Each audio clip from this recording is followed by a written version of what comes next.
let me get serious, because this is a topic that I've been waiting to talk about for decades. E-dating is ruining my community. No, it's not actually. I don't think e-dating is ruining the community. I think that the lack of self-awareness is ruining the competitive scene in general. I think it's because of the fact that people tend to wallow in their own negativity and they want to look for any sort of purpose to bring it out through other people's means.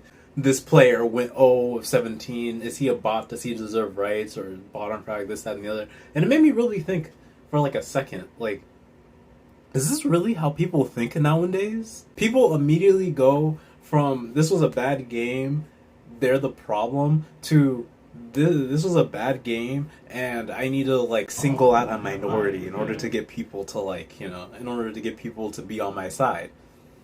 To tell you the truth, that's not how you're going to grow as a player or as a person. Like, you blaming everybody for every single thing will not get you to where you need to go. In order to become a great player, you also have to self-reflect.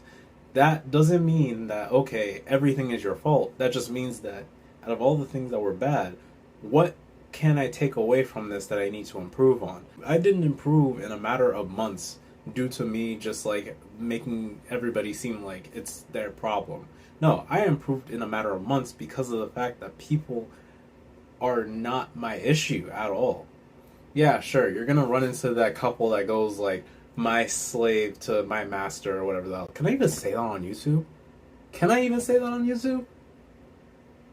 Oh, I mean, I'm black, so it's whatever. This person who bottom fragged is a female or this, that, and the other. Which is kind of this is such a coping mechanism. Just because somebody does bad does not mean they're a female.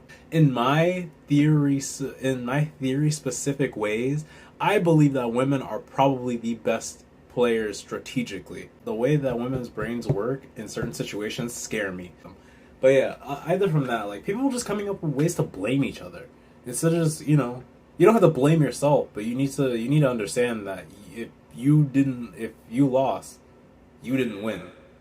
Yeah, I know that one quote, that one picture, people die when they are killed, whatever the hell. If you didn't win, you lost. So that doesn't mean that you wallow in your self-pity. That means you go back to work. Get back to work. Go. The more you spend complaining about somebody is the less time you have to improve. Now, if you know me personally, I complain, but not a lot. And if I do, I find an answer. That's just how the game goes.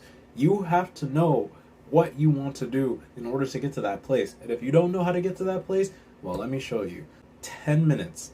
10, 15 minutes. Don't go straight back into the game. That's how tilt queuing will never help you in the long run. Nobody built on anger. Those things only work if you're in a physical sport. When you're in a place where physicality is less needed and mental fortitude is now needed, using anger to fuel your passion will not work. Yeah, you may get a couple games, but go back. Go do this for me. Go and tilt queue and come back to me. Come back to me. Tilt queue, like, get mad and then start from there. Record the last 10 games, what your win streak is. You're not going to have the right sources. Those are going to be inconclusive to the evidence that you thought you had.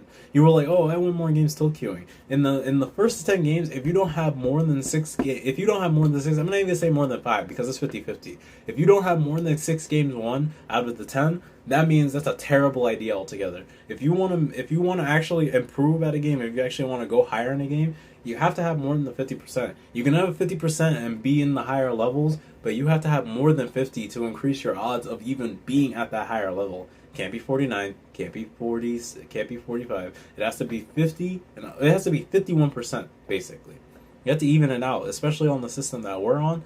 Last video, I did talk about how like this system is actually very lax compared to others, but it still applies. You have to be able to get to where you need to go by having a surplus. You lose a game, you lose -20. But if you win another game and if you get plus 22, that's actually a plus 2. That is way better than getting a -1. You play 10 games and you only lost 1 RR, that is not good. That is not fucking good. Having 0 is even bad, but having -1 is even terrible. Having +1 is good. You're one step away, but at the end of the day, you have to have a plus. You're in a team game. The reason why people play team games, I'm going to tell you this right now. It falls back from my experience as a fighting game player. The reason why fighting games are not played as much as shooters is because most shooters are team based. I don't even think there's a single player shooter in esports. Yeah, sure, we have 1v1s, but at the end of the day, who cares about that on a professional level? Fighting games are the closest thing to 1v1s that we can get, and basically nobody partakes in them.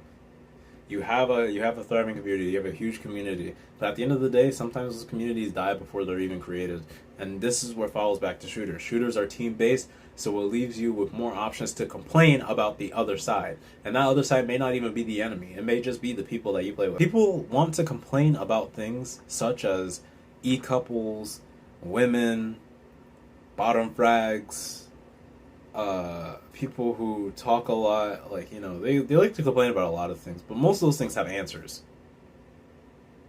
And you could tell me as much as I don't know, but in reality, most of the things that I follow, that I listed off right now, can be solved with one thing. And I already told you in the last video. Other than that, I hope you guys have a good one, and peace out.